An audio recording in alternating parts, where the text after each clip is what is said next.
Well, guys, no kidding. It is freezing out. Exactly freezing out. And I'm out here to do a video I wanted to do because I wanted to show you guys something I found just wandering through a store and to test it out. So we're going to be doing another fire starting test. And I hate the cold. And you guys know I'm a big cold octopusois. So I must really love you guys. So hey guys, I'm back. And today we're going to be looking at, it is Royal Oak Tumbleweeds Natural Fire Starters. Now I know this is not a, this is a backyard barbecue brand. This is not an outdoor survival woodsy kind of brand. They make charcoal and things like that.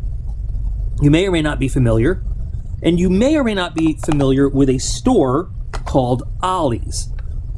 I don't know how wide they are. I know they're you know, obviously we don't have the only one here, but Ollie's, if you are not familiar, is a discount outlet. They buy overstocks and they buy, I kind of feel like stuff off the back of a truck. I don't know, but they do sell a lot of, I'm going to say it, junk. They sell, I mean, I've seen a lot of knockoff toys from China on their shelves. Ethan loves to go there to just look at stuff. They do have some like real brand name stuff though that they sell relatively cheaply because I guess, like I said, they get overstuff, whatever. So walking through Ollie's the other day and I saw this and it was like, it was originally $5 and then discounted, the tag came off. I had a tag, but then it was discounted another 50% off. And I thought, why not? Let's check it out and see what it does.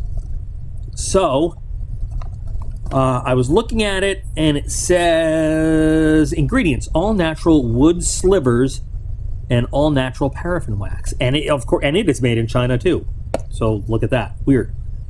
So they of course have instructions for how to start charcoal briquettes or lump charcoal. Again, they're a backyard barbecue company. But I was thinking, if this works and I can go back and get a bunch, of course, the HVAC stuff goes on while I'm out here. Well, I would expect it would because the heat is on in the house because it's freezing out.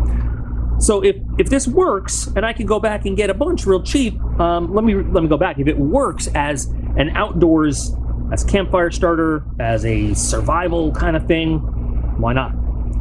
So taking a look at it, you can see it is like shredded wood slivers, and I guess it's held together by the paraffin wax. It almost looks like a fat wood if you look at it right there. So you can light this whole thing up, I guess. Doesn't smell like anything, but I guess the whole premise is you light this entire thing and it burns. So the first thing we're going to do is we're going to, I don't want to waste any more than I have to, you know, for each test. So let's cut it in half. Oh, and it just shreds apart as you cut it too. So let's start with one of these and let's light it the way that they kind of intend it to. Just a regular lighter, you know, like a campfire lighter, and let's see what happens. And that picks up pretty quick. Now, recently we did the Blackbeard fire starter test. You can see that this it catches quick. It doesn't spread as fast as the Blackbeard did.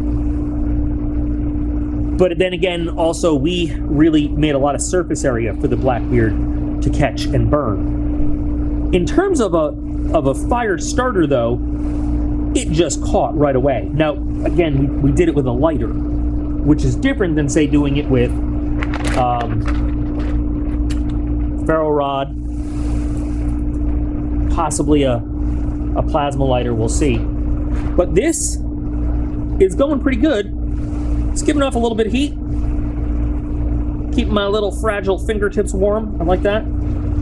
And if you look at the size of the little, I don't call it a plug or whatever that we used, I think it gives us a decent little runtime there. And if you had a decently built fire setup, that should give you enough burn time to, say, light whatever you had with your tinder, your kindling and everything. So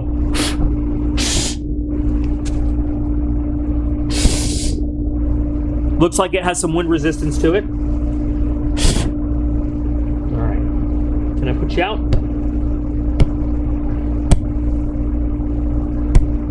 That's pretty good. All right. I need you to go out so we can do some more stuff. Sorry, you had a great life going. I appreciate your effort, but I want to try something else. And you can see here, we still have plenty of unburned wood in there that would have sustained some more. So, kind of, you know what? And it blends right in with the dead grass around this little area. That's why I'm using this area. Little fire pit was sitting right over it. The base of it was, and that's why it's kind of dead and groundish. So, let's see. I'm definitely going to deconstruct it and make some wood shavings out of it, like big surface area. Let's see what happens if we use plasma lighter on it. Remember good old plasma lighter from our last barrel and blade box. And I would expect that this probably should light just as quick. Yeah, it does. How about in here? Well, see, this is what I'm talking about with the plasma lighter. You got to get just the right contact point. But once you do, it begins to burn just as well. And on the other side there, that one little sliver that I lit ended up burning down, and it did catch the rest. Caught up to this side. So that's good. And then we know how it's going to burn after that. So I'm just going to put it out so we can move on to testing something else. Get out of there. Get out of there.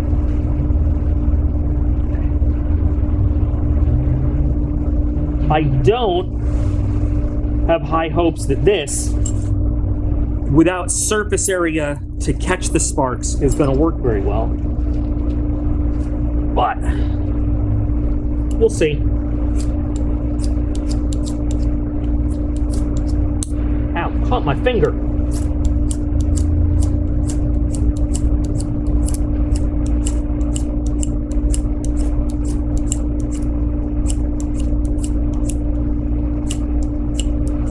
You can see we're getting sparks that are going right in it. I mean, they are going right into it.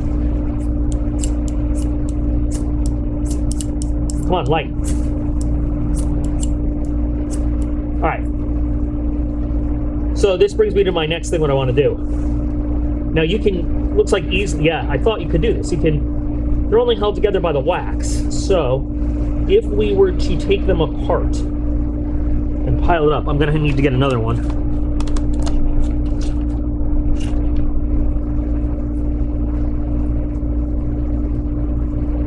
So by being able to take them apart like this, it means you could, instead of having this big plug, you could cut these in half again, like I cut the first one in half, take the shreds, and put them in a little fire kit. Or you could just put the whole thing in a fire kit, you know, take it apart as necessary, I guess. But this should really increase surface area for, boy, it's cold out here.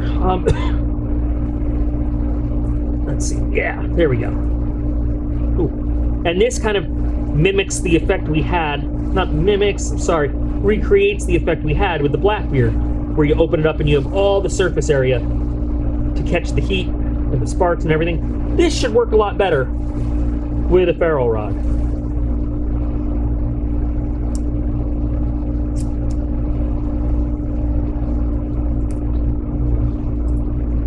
Actually, I'm gonna do this so I have a nice firm base for my rod to sit on. It's trying so hard. It really wants to light. My fingers are freezing.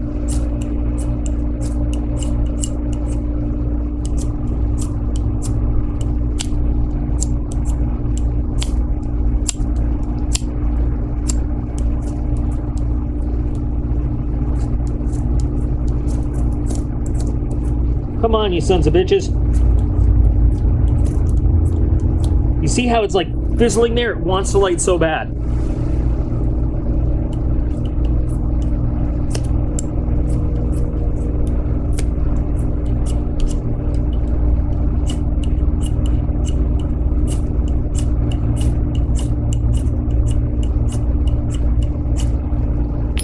Huh.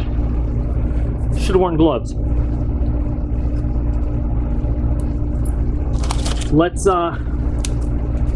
try a different method here.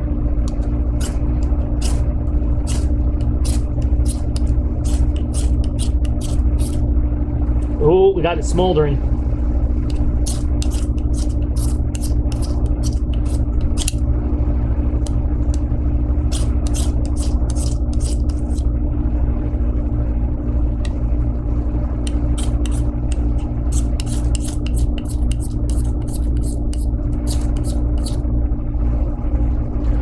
Now, I know I'm sparking it right.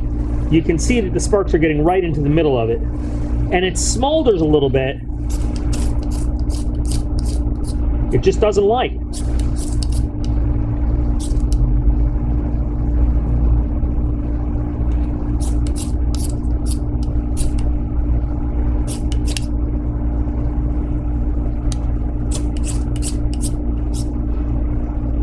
And I'm trying my best here. I really am trying my best because I want this to work.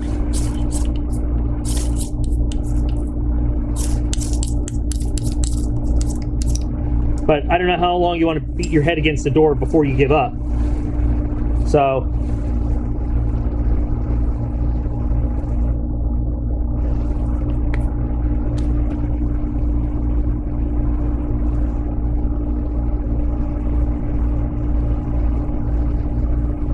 and that's really disappointing because there are a lot of times where I just get kind of half-assed with a ferro rod, or I realize I'm holding it wrong. But you know, once I took out the old,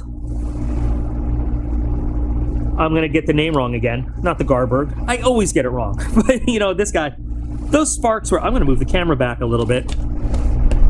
Those sparks were good, they were powerful.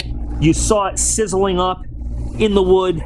The wood just refused to catch from the heat of the sparks. And I don't know if that's a product of the wax or whatever, because we can light regular old wood, dried wood, with just the heat from the sparks of a ferro rod. So I'm not sure if it's a product of the wood they're using, or if it's a product of the wax that's on there. It's a little disappointing though, because you can see with the surface area we have spread out here how quickly it spreads. It's a decent heat. I can see it's going to burn out much faster than when you light the actual full plug. But again, if you had built up your tinder and kindling over this, it would definitely be enough flame to start the rest of your actual fire.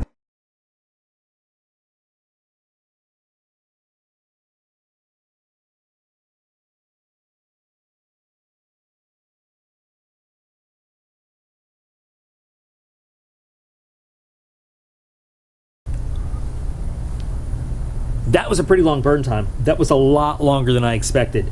And I will do the same thing, or you will have just seen me do by the time the video's done, the same thing where we just fast motion through it, and I'll give you the actual timing of how long that lasted. But that was a very long burn time compared, I think, to the Blackbeard. So it's got that going for it. So, you know, Blackbeard lit right up with the ferro rod. This required a higher heat source, more immediate right on it. It works with lighter, it works with the plasma lighter. I'm not going to waste another one of these phenomenal matches because I know it will go right up, and you guys probably can tell it will go right up. So we actually flattened out a section of the rod, just trying to get it going. But in its element, with the right lighting source, this provided a really long burn time and a nice pattern of, you know, flaming heat. So you guys are the only ones who could determine what you think is good and what works for you.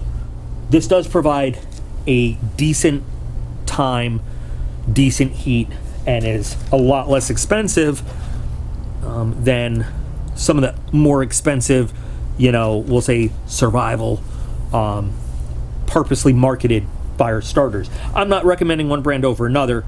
I was just really curious how these would work and what they're made of and stuff. So it's a 16 pack in here, but if you were to open it up, deconstruct it, and shred it, you could turn this 16 pack into a 160 pack. You know what I mean? In terms of how many fires you could actually start with it, depending on how big you needed it and how much actual, what size initial flame you needed, and what your lighting device is. So, and plus they're so cheap, you could buy a bunch of them. Anyway, I just wanted to try it out and see if you guys, maybe you've tried it. Maybe you've used it, for a backyard grill light. And if you have, I'm sure many of you have been smart enough to say, hey, I could use that for something else too. But maybe you've never seen it. I don't know. What did you guys think? What are your thoughts? I'm always interested in using the wrong tool for the right job. That's a lesson we learned in survival school when we learned field expedience. That's what they named it. Field expedience is using the wrong tool for the right job and using what you got to make things happen. So I'd love to know your thoughts on this. If you have any ideas, if you thought it was cool or you didn't think it was cool, whatever, please let me know in the comments. Remember that you guys are all absolutely awesome, and I appreciate every single one of you, and I'll be back again real soon.